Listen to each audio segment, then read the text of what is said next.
La vallée centrale est la zone la plus peuplée du Chili, et non le littoral. La preuve, Santiago, la capitale, s'y trouve. Outre la latitude, deux facteurs déterminants permettent d'expliquer le climat chilien. D'une part, à l'est, la barrière naturelle que constitue la cordillère des Andes bloque les influences orientales. Sauf dans le nord, où l'air estival humide en provenance de l'Amazonie apporte des pluies dans l'altiplano et de la couverture nuageuse vers les côtes. Ce phénomène humide est appelé l'hiver bolivien. D'autre part, à l'ouest, le courant de l'Humboldt, courant froid autour de 14 degrés, qui remonte la côte du sud vers le nord, tempête le pays. À Antofagasta, la température moyenne annuelle est de 10 degrés, inférieure à celle de Rio de Janeiro, même ville à la même latitude, mais sur la côte est du continent. Ce courant a aussi un effet crucial sur l'hygrométrie du pays. Dès que les températures sur cette terre sont plus hautes que celles de l'océan, en gros dans la moitié nord du pays, l'humidité de l'air se condense, précipitation, sur l'océan plutôt que sur la terre, ce qui crée un climat sec, voire désertique dans le tout au nord, le désert d'Atacama, le désert le plus sec au monde. A contrario, dans la moitié sud, l'air océanique est relativement chaud par rapport au continent. Son humidité va se condenser au-dessus des terres et entraîner de fortes précipitations. Il pleut 250 fois plus à Puerto Montt qu'à Antofagasta. Justement, savez-vous ce que l'on trouve à Antofagasta? Cela nous amène à un autre point. La mine de Chuquicamata, au Chili. Elle est la plus grande mine de cuivre à ciel ouvert du monde. Siégée dans le désert d'Atacama au nord du Chili à 15 km de la ville de Calama et à 250 km au nord-est d'Antofagasta. Cette mine contient à elle seule 13% des réserves de cuivre du monde. Le Chili est un long pays. Sa côte est tout au long de l'océan Pacifique. Justement, le Chili fait partie de la ceinture de feu du Pacifique, une chaîne de volcans qui entoure cet océan. Rien qu'au Chili, il y a plus de 2000 volcans, dont 47 sont toujours en activité.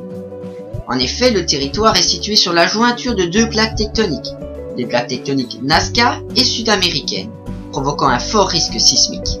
Depuis 1900, le Chili a connu 5 des 20 plus violents séismes jamais enregistrés sur Terre. Pour la décennie 2010, 3 séismes d'une intensité supérieure à 8 se sont ainsi produits. Ces séismes n'ont heureusement pas été les plus meurtriers.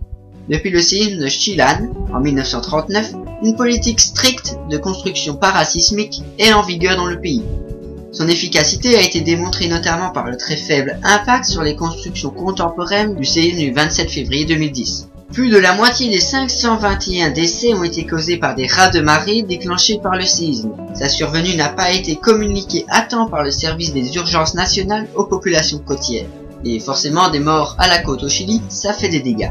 Pourtant, l'information a été disponible pour le même raz-de-marée en Amérique du Nord des heures plus tôt. Parlons maintenant de la géographie politique du Chili. Savez-vous que les régions du Chili sont nommées par un chiffre romain seulement? La région 1, 2, 3, etc. Bon, ok, elles ont un autre nom aujourd'hui officiellement. Le Chili possède la plus grande commune au monde. Elle se situe en Antarctique.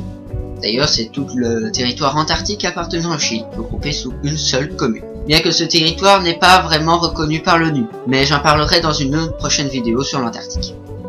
Valdivia a connu un tremblement de terre qui fut celui le plus fort au monde.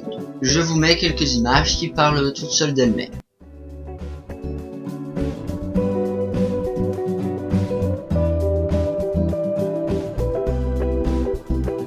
L'île de Pâques appartient au Chili.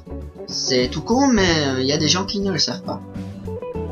Et enfin, pour terminer, le Chili dispose de 6585 km de voies ferrées. En gros, allant du nord au sud de Sunchitral à Santiago du Chili. Voilà, merci d'avoir regardé cette vidéo. N'hésitez pas à mettre un pouce bleu et à vous abonner à la chaîne Doc Giovanni pour voir d'autres vidéos qui viendront très vite. À bientôt.